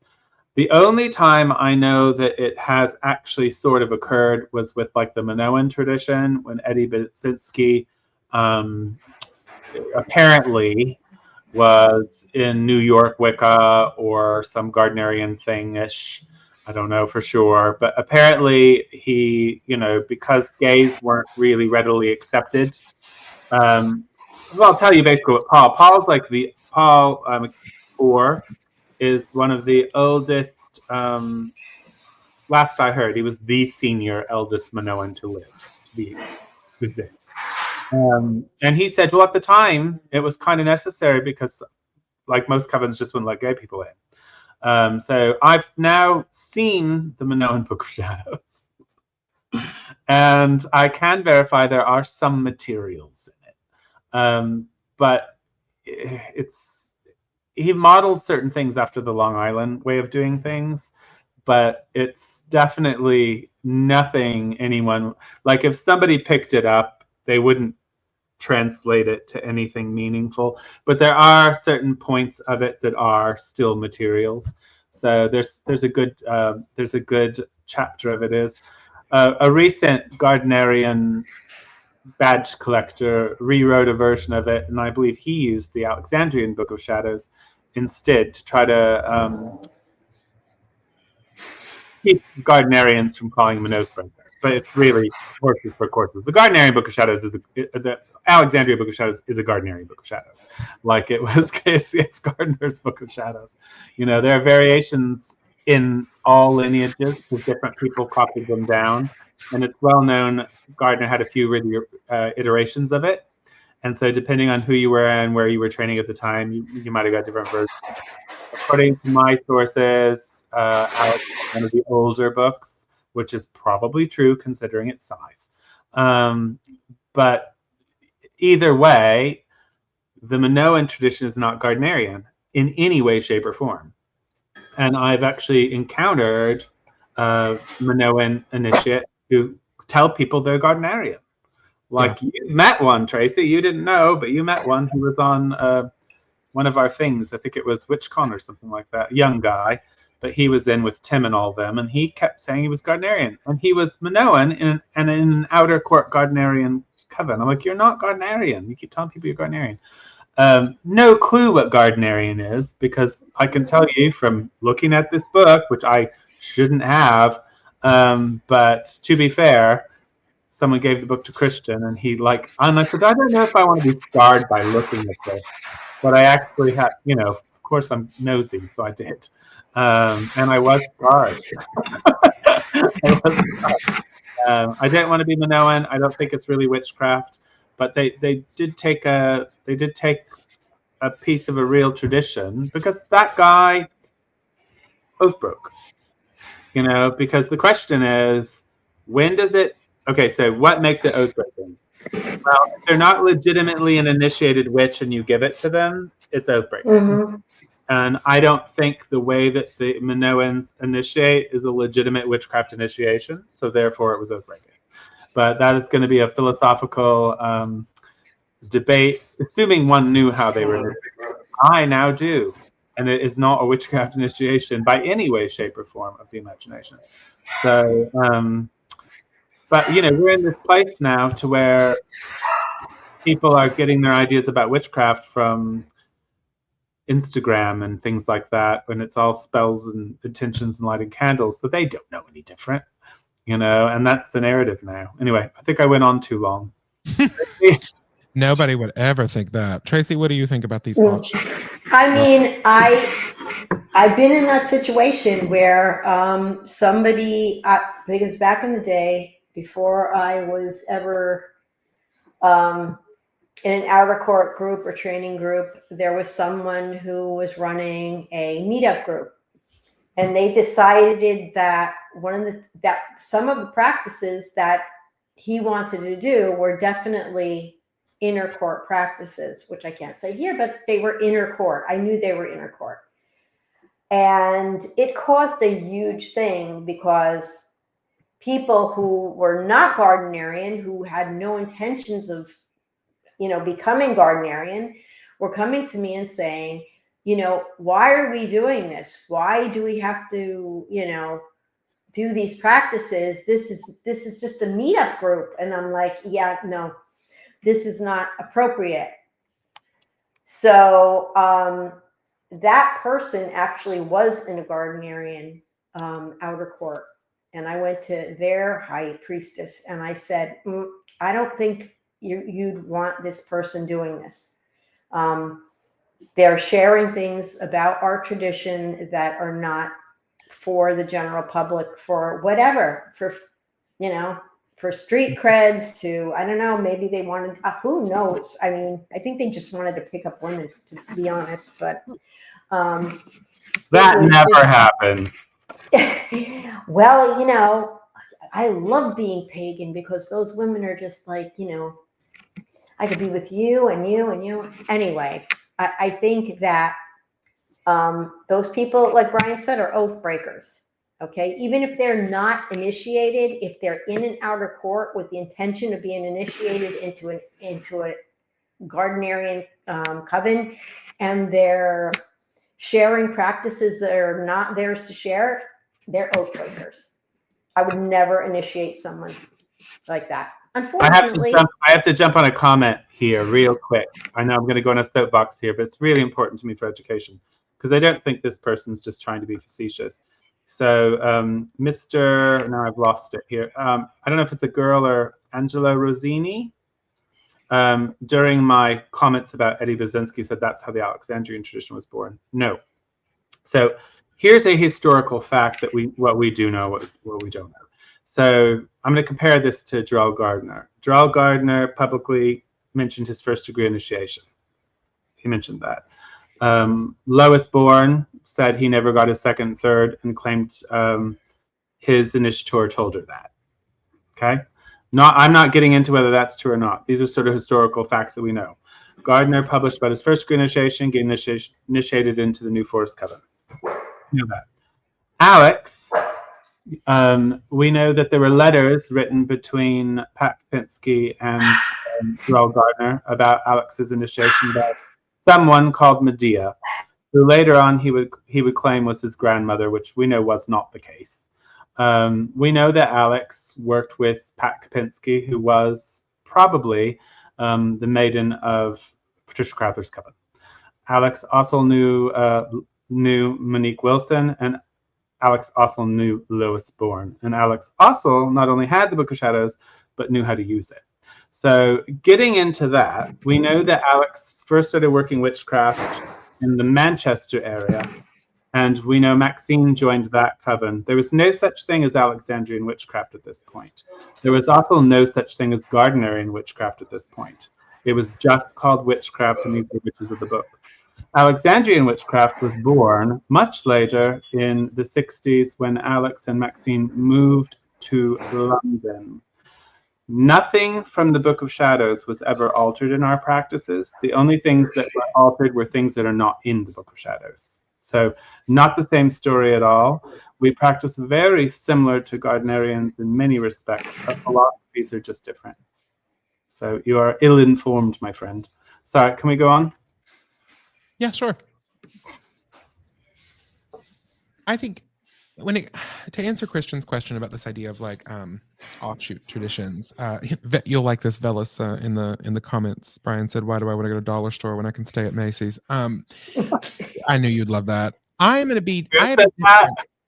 Velas. I have a different. I think I do have a very different take than Brian on this, which is, I don't. How do I word this carefully? On what are we speaking of?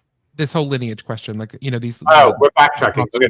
Will you reiterate the question, because we went in a whole circle of things? Christian's question was about what, you both answered already. Like, what do you think about these offshoot lineages of people who use material from an initiatory tradition and then go create something like the Minoan Brotherhood, like Chthoni, Alexandria, all that, right? There's been a lot of them, Blue Star, etc. I don't really care in the sense that I don't think that they tend to have a lot of staying power. That's what I've noticed. They just don't. They don't. They don't, Most of them are gone now. Like most of all those traditions from the 90s, they're gone. Like the Frosts doesn't exist anymore. Do you guys know anyone running a Frost coven? I don't. Frost coven is the name of my new lipstick color.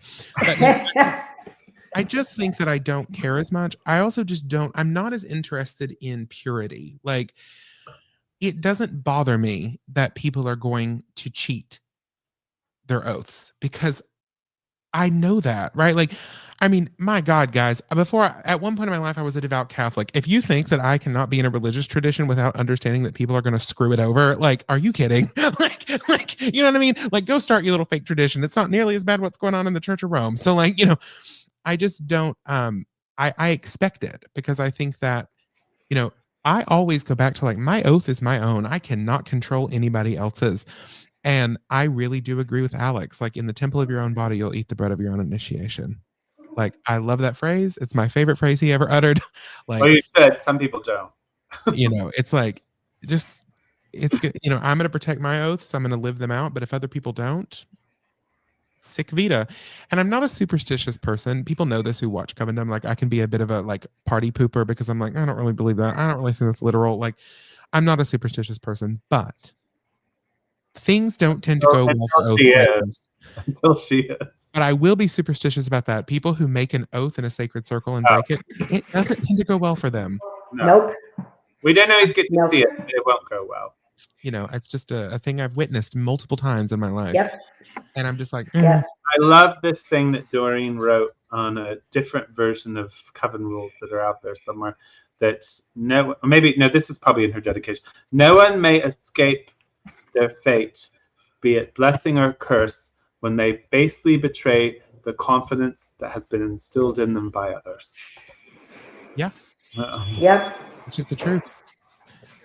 I mean, if you go out there and you take a Haitian voodoo initiation, like someone I know, and then you just don't follow that practice, then you go on to be a Gardnerian, and then you go on to be, I don't know, not even an Alexandrian, some obscure, That's badge collecting. That's very common with these people. I feel like you're talking about the same person as I was mentioning. I probably am.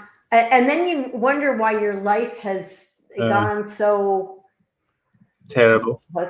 Well, I was going to say something else, but I don't think people I are say just it here. But bad people. it's like, yeah, that your life has not gone exactly the way you had planned. I mean, you're making an oath to the gods.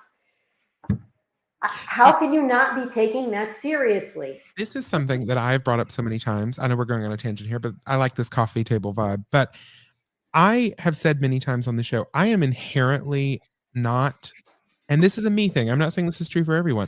You know, for example, how do I word this? Okay, Maxine has straight up said publicly, she's like, you can be a part of an Alexandrian coven and also be another thing. You know, she says not in the first couple of years of your training, you need to focus on it. She's very clear about that. But she said that. I'm going to be really blunt. In my experience, that does not tend to create people who I believe are super spiritually advanced. There is this mythology that has come up very recently in the occult world. It's not traditional at all in any sense, whether you're an occult bro reading nothing but, you know, Golden Dawn material like Father Yekidas stuff nowadays, which is, you know, very Golden Dawn informed or whatever, or whether you're a witch or whatever. It is a very modern mythology that the more badges you collect, the more powerful you will be. Now, some occult people did do that. Badge collectors were a huge deal in the early days. They still are. And they did exist, but they never, in my opinion, produce a lot of genius. I mean, we see it in our own traditions. I mean, when Gardner was a badge collector for a while, you know, he was a part of everything he could get his hands on. But then he became a witch, and that's that, right? You know, Right. I just see a lot of people who can't develop what they're given, you know, and I think that's a red flag. If you think, well, I've heard people say it's like, well, I really mastered my witchcraft practice and now I'm working on my occult practice, and then once I master that, I might do voodoo. And I'm like, what? Well, Jack of all trades, master of none. And honestly, I mean, I've heard someone say to me, I want to get my 3rd degree to finish up. Finish up? Yeah, what do you mean? What does that mean, finish up? What? I mean, this is I think that in the Gardnerian tradition, probably in the Alexandrian tradition too, they call us lifers. Like I mean, I can't conceivably think of not being Gardnerian, unless, of course, Brian agrees to, you know, train me and I become an initiated Alexandrian. But other than that, I mean, initiated. I would just give you our stuff and you practice and you'd be Alexandrian. You wouldn't need to. He already initiated me. He went like and licked his finger and put it on my forehead. Yeah, the old way. And I mean, I just can't even fathom that, like, finishing up, whether it's like, you know, the Gardnerian tradition, or even like Reiki. I mean, you know, if you're in, well, for me, if I'm in, I'm all in. I'm not changing my mind somewhere down the line and saying, this is not for me, you know? So that kind of thing drives me crazy, because you're making an oath to the gods. And how could you finish that up? There is no finishing up. I love what Wicked Witch said in the comments. She just said to your comments, she said, how do you finish up a priesthood? Exactly. Well, I have so many thoughts rushing through my brain. I don't know who that person is, but I love you. I love you. A lot of people have that mindset. In fact, I had to rail against it. Maxine, like, I'm not going to speak for Maxine, but I definitely think that what she was probably getting at was, if you were raised Hindu and you're culturally Hindu, you could still be Alexandrian and also be Hindu. Yeah. Or, you know, if you were Native American and you became Alexandrian, you could still do your Native American practices. Right. I do not believe for a second that they allowed people to be in her coven and a Gardnerian coven, or her coven and practicing voodoo. I mean, it's in their literature. Alex called voodoo evil. I mean, it's sign of his times, obviously. So different, you know, did Alex know anything about voodoo? Probably not, but read what witches do. So I think it depends. So I'm very strict on it. I do not train people who are practicing something else. However, I'd make some exceptions. Like if somebody was already a Mason, fine. But I wouldn't be okay with a new student joining Masonry, because it's a different thing. Is it an actual priesthood? I don't know. Ask the Masons. So, you know, I think it's probably something that's an initiatory path. that does not conflict with witchcraft. But if you're just starting to train with me and you think you have time, then you're not paying attention. So I'm selfish that way. I don't allow it. Some covens allow you to do whatever you want. So that's up to the coven leaders, really, isn't it? So I don't know why I'm going on about this. There was something else I was going to say and I forgot it. So it doesn't matter anymore. I think for me, I think I don't believe in serving. So like for me, the rule of in my coven, as a coven leader, the rule is I don't care about fraternal organizations, but I will not initiate somebody who is practicing another religion for the first few years at least, until maybe if you get your second and thirds, fine. But like if you're training in the initial stages, I do have one exception for this that I think you would agree with, Brian, which is if you are someone who goes to Catholic Mass with your family when you visit them a couple times a year, because it's not going to bother me. I don't care about that at all. What's going to bother me if you're going around saying, I'm a Catholic witch? And I'm going to be like, you need to get away from me for a long time. But I will say I can be a little strict in the sense that I would be uncomfortable. I don't know if I wouldn't like make it a big issue, but I would be uncomfortable if they were communicant at those services. Like, I just don't like that. Like, I think there's a certain loss that happens. No, I don't think you can be a witch and a Christian at the same time. I know it's going off the course. They're different religions. The virtue there is that we're talking about witchcraft as a religion, which is how it was presented to the modern world, which is why any of us are having these conversations today. But people have gotten involved who had nothing to do with that original movement, or just like, well, witchcraft is a magical practice, without actually being able to define what that magical practice even is. So because they don't, they're just like, anything I do magical is witchcraft because I'm a witch. Lots of people do magic. So I don't think you can be a member of two religions of anything, really. But I understand in witchcraft there's going to be some weird exceptions. Like if someone was Hindu and they're raised Hindu and they believe in the Hindu gods, that's not going to really bother me. If they want to go be I don't know the correct word for it, Levi, you could probably say, but if they want to then go be like a high initiative tantra, then I'll have an issue. Then I'll be like, it's another teacher, right? It's another. You should be doing that then. Well, it's a priesthood of its own vocabulary, really. Yes. Isn't it? So, if they wanted to be a Hindu priest, then I'd have an issue with it. But if they just were raised Hindu and love Hindu gods, well, I'm not going to be upset with witches who want to work with Hindu gods. So why would I be upset with somebody else? But what about, I've worked with the Christian saints. I've done healing for people who said, well, I'm not really into this witchcraft, but I'd like you to do a healing for me, but I'm Christian, and I've worked with Jesus Christ because I knew that for them, they were asking me to do a healing, and that's what they would feel comfortable with. And I have no problem with that. I'm okay with it. I think that's fine. It's sort of a fun thing. So, we can quote Dion Fortune. I think most witches would agree with her. All goddesses are one goddess, all gods are one god, and there's a great initiator. I think witches have a hard time. I think we can see our goddess everywhere. Like we can see her in Kuan Yin. We can see her in, most of us can see her in Mary. We can see her in lots of things. God's harder because the patriarchal wounded denaturalization of him. So, but, I don't magically work with Jesus. I don't have an issue with Jesus. I really don't have an issue with Jesus. I can watch, what is that new show? The Chosen. I love that show. People would probably think it's weird. Old show about Jesus. I love it. And I've cried watching it. I love the show. Surprises me. It shouldn't surprise me. Now I have to see it. I'm not vehemently anti-Christian. I never had an issue with Jesus. None of that ever came to be. The story is compelling. The way he's presented is wonderful. Was it real? No, I don't think it was real in that way, but it's still wonderful. I work with angels a lot for Christians, sometimes for myself. I've never worked with Jesus. I've never magically worked with Jesus or Mary. Saints are like half the time old gods. So, I don't have an issue with the saints. Those are principalities, really.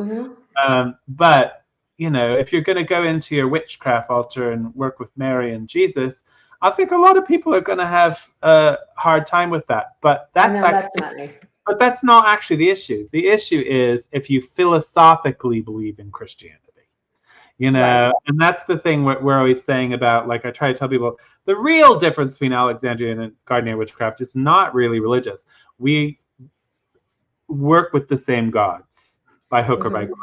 We work from the same book by hook or by crook. We have access to all the primary original information, and we all cherish it. Well, most of us. But, you know, philosophically, there are some differences. There's some philosophical differences. Christianity and witchcraft have enormous philosophical differences. Like, you can't worship other gods. You can't worship the goddess. Like Christianity. There's no way to reconcile that their beliefs with witchcraft. I mean, I know Christian people who say they're Christian witches. I do too. I'm like, how do you reconcile those two? Because they're Christians who want to work magic, which I hate to inform this. Study the grimoires. They've been doing it for a really long time. Yeah. You know, so it's like there is Christian magic. There's absolutely tons of Christian magic out there, but it's not witchcraft. Dion Fortune, for example, never really stopped being a Christian. No. Like, she says straight up in the training and work of an initiate that the Western initiator is Jesus Christ. But she was socially enlightened, you think, right, Chris? Right? You know, I'm not a fan. I know Maxine loves her, and I know she's the foundation of a lot of people's occult training, but I reread a lot of her work recently for other project I was doing, and I think her influence is not my fave. I think she was just frankly, I think she was just a nasty little white supremacist. But in a way, most British accidentally were back then. No, even for her age, it was different. Like, because she was so indebted to a root race theory that she got from Blavatsky and then perverted in a new way. It's pretty heinous. Like, and you can't get away from it. She also hated gay people. Like, she straight up says that they're perverts who can't be welcome in a magic circle. Like, you know, she's just not my fave. And the Minoan tradition. Yeah, where they were perverts in a different magical circle. I think that the whole Christian witch thing, I don't care. I will give everybody who's watching this, it is the best advice anybody's ever given me, and I'm going to give it to you in terms of magic and witchcraft. The day you stop trying to control what people call themselves or what they do, you're going to be a happier human being and a better witch. Well, this is true. You know, but I think it is important. The problem is, Levi, because I know you're right about this, the problem is that we are an educational platform, and we can't just approach everything and say whatever you want it to be. Use whatever vocabulary you want, do whatever you want. I mean, essentially you can. And they will. You can and you will. But we started this show to represent initiatory British witchcraft. We've gone off the rails a little bit because, well, we did. But, you know, it is the primary focus of the show. And particularly when we have another initiate on, we're able to really go back to the roots of the show.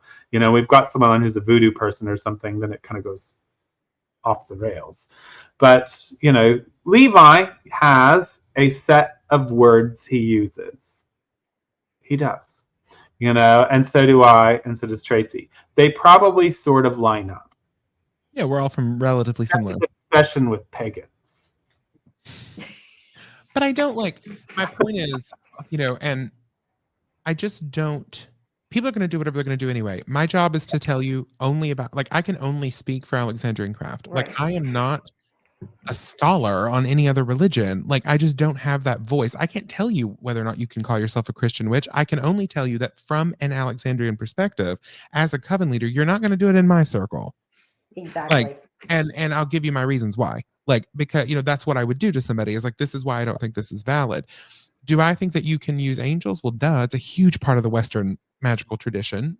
We do. We use angels. Hebrew god names are huge in the Golden Dawn magic system. You know, they're unavoidable in grimoire magic. I do the LBRP every circle. I do the LBRP before every circle. So yeah, god names. Angels. Yeah, you know, that's what I do.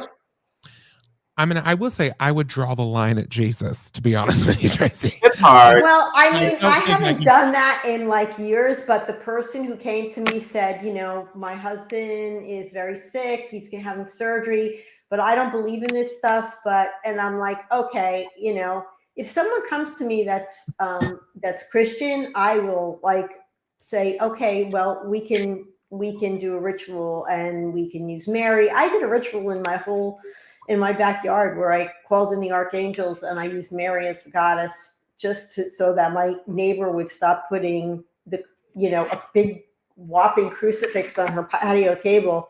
every time we did a ritual. Every time we had people over, it was like ridiculous. I mean, 4th of July, it was like Labor Day. There she was, the big crucifix on her patio table because we were witches and she knew it. And it's funny, I have pictures. You know, I will say this. I think that I think this is a difference in generation too, from Maxine to us. Maxine talks about this a lot, actually. You know, her coven in the Temple of the Mother in London did a ton of healing work. They had a night that was just for healing, and people would come for healing work. I love that. You know, I do too. I think it's very cool and very generous to the community.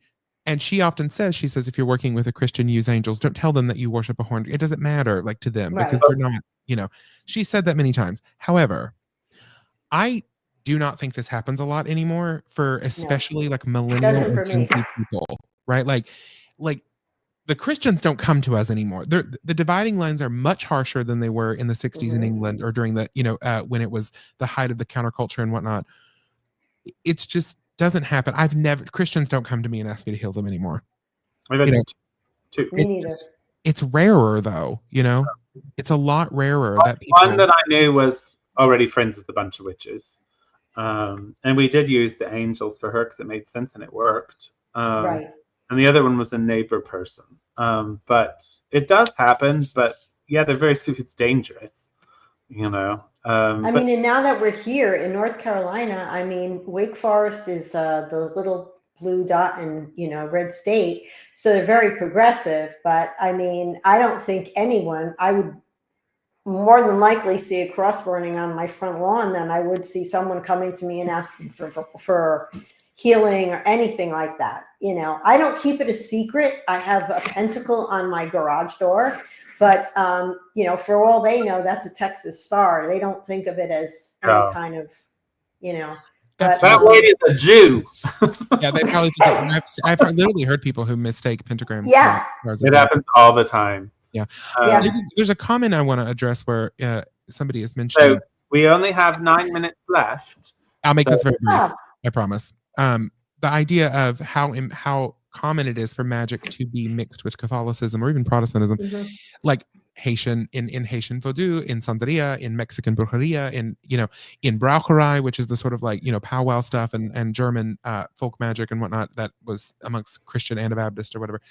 Yes, 100%. Almost everywhere that has been Christianized has some form of Christian folk magic. Absolutely. I think I've gotten to a point in my life where I'm kind of glad to be in a tradition where I don't have to do that, to be honest. So like everybody around me in New Orleans is obsessed with Catholic saints and using every form of Christian folk magic you can think of. And that's fine. I have zero judgment against it. None. I was a devout Catholic for years of my life by choice. My parents were Protestants. But I'm very happy to be in a religion where I don't have to do that. No. Right. I mean, I do work with a couple saints. We have saints on the altar behind you. Not in any sort of really devout way necessarily. Right. More symbolic to me because I like I wasn't raised Catholic like Levi. So for him, it's a bigger, there's not an emotional connection to Catholicism for me. I always thought it was beautiful. I wanted to be Catholic growing up because they had better stuff than we did. But the Genius Loci, it's Catholic City, you know, and so I use it as a way to tape, you know, so certain ones like Saint Expedite. I mean, you only use Saint Expedite for like one thing, and he probably wasn't even real. You know, in a weird way, I think of Marie Laveau as a kind of folk saint. Yes. Joan of Arc, Catherine of Alexandria, because of her association with Joan of Arc, and she's in the parade here every year. Pompsucor, but it's really for specific things, and it's symbolic for me. Like Pompsucor is for hurricanes to me. Like that's light a candle when a hurricane's coming in front of her statue. Yeah, you know. But angels, I have worked with for witches and for Christians. Yeah. But yeah, Christians, they like angels better, don't they? Real quick, Brian, I know we're going to give Tracy time to promote anything and make sure people can get in contact with her if they want to. But I had a funny idea to end the show. Feel free to shoot me down. We only have 6 minutes. But since the whole theme is secrets, I think we should each end by saying, tell the world a secret. Tell something that people would not know about you or would be surprised to know. Well, I'm fine with doing that, but I got to promote next week's show too Yes. as well. So we might go a little over. We'll start with you, Levi. What's your secret? One of my favorite things in the world to eat is fruitcake. I And kind of knew if that. you're a fruitcake hater, you probably have not had a good one, and I don't believe you. I probably haven't either. Fruitcake is delicious, and I'm tired of fruitcake lies and hatred and propaganda. Fruitcake is amazing. Not very good. I have, okay, here's my secret. What I was going to do is I was going to fly in on Friday night and surprise you guys by coming in on. But then we had the whole government shutdown, and there were so many delays at the airports that I was like, how am I, if I can't get home, how am I going to tell my job? How am I going to tell the trauma people? I'm not coming in because I'm in New Orleans, you know, but I was going to come in and surprise you guys. But then, you know, everything happened, and I'm like, oh, well, this That's is, a good one, though. Brian, tell us a secret. Yes, Brian, what's the secret? I have a witchcraft tattoo. I knew that secret. You did? I don't know. It's not an Alexandrian tattoo. Alexandrians and Gardnerians do not have tattoos. But this was in my first witchcraft coven. And by today's standard, we would call them traditional witches. Wise. I don't know, with a W, whatever. They were good people. They were practicing the religion of witchcraft. I mean, the original people that started it were frauds, but the people I knew were not frauds. And I know that's the only tattoo you have. It is the only tattoo I have. And I have the exact same one. So in that coven, everyone got it somewhere. In fact, my original teacher, I'm still good friends with, she got a whole scarification on her back with acid. Wow. So it's just like this light pink thing in her skin. But we always used the New Grange Triscale because we were very Celtic focused. So me and Karen and another priestess all got the matching one that I drew on the same place. That's a good one, though. Now we know more about you. So we were the Trinity of Evil. But yes, so you know, I think it's perfectly fine to do tattoos for spiritual reasons as long as it's consensual and it's not a lie. I don't think anything should be a lie. Agreed. That's my thing. Will you go ahead and Tracy, promote yourself? Yes, I was about to say the same thing. Okay, so my coven in North Carolina is Shadow of the Veil Coven. You could reach me if you're interested in training in the Gardnerian tradition and you're in the area at Hearts, HEARTS 333 at AOL.com. I'm also going to be presenting at Hexfest, whatever dates that are in August. I think it's 9th through the 12th. I think it's the 9th to the 12th, but don't listen to me. Listen to Brian because he knows. And if you're not on my friends list yet, be happy to friend me. I'm friendly. And Brian, will you tell us about next week's show?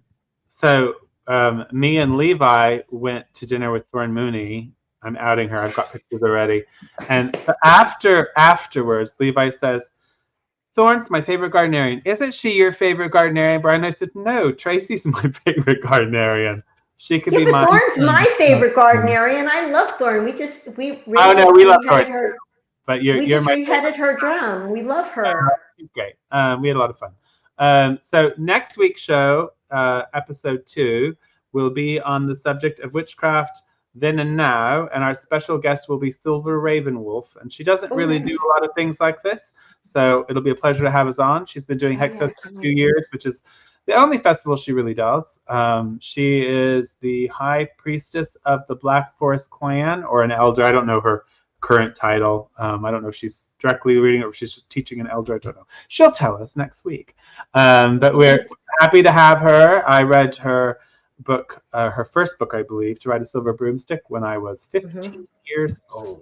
August 7th through 9th for Hexfest. Keelan corrected us. Thank you. So anyway, excited for that episode. Thank you, Tracy, for joining us once again. Yes, Thank you. Tracy. Thank you all for joining. Love if you have questions that you were not able to ask here, you can put them in the chat, and we will try to read them later. please go to our YouTube channel at Hex Education and subscribe, because that really keeps an archive going for the show. What streams on Facebook is usually lost because Facebook deletes videos eventually, and it's not really a good archive place. So even though a lot of you watch it live on Facebook, YouTube is the place to archive the channel, and also to go look back at all of our old episodes. You do need to select live videos, because most of our later videos will not be under videos. Our original ones were, but our later ones are all under live, because this is a live podcast with no scripts or preparation, which is why sometimes shows. Sometimes Levi's. Anyway, thank you all. See you next week. Guys. Wonderful. Bye.